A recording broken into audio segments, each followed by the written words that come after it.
vous souhaite un joyeux Noël. On vous souhaite un joyeux Noël.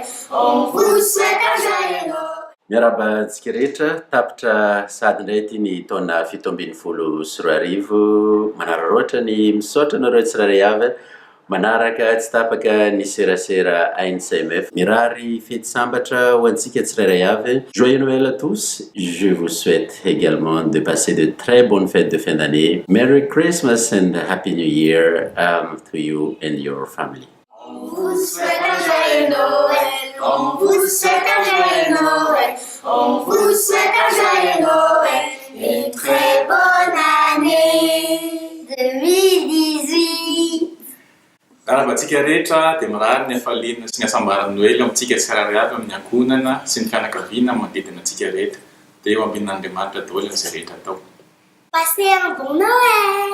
Joyeux Noël à tous. Joyeux Noël. Joyeux Noël Christian. Joyeux Noël Adrien. Joyeux Noël tout le monde.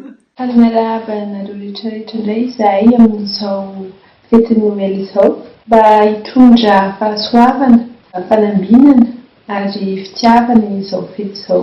Enganeka hitondra zava-tsoa ho an'ny mpiarabelona rehetra izao fety izao ary indrindrandrindra hanome fahasalamana ho an'ny tsirairay avy. Koa dia mirary Krismas sambatra ho anareo rehetra izahay. Mirary sotompoko. Veloma. Joyeux Noël. Falmiarabantsika ndraitratra ny Noël 7 Noël feno fiadanana, Noël fahasoavana ary Noël fitiavana no irarenao antsika. Manaova fety sambatra daholo.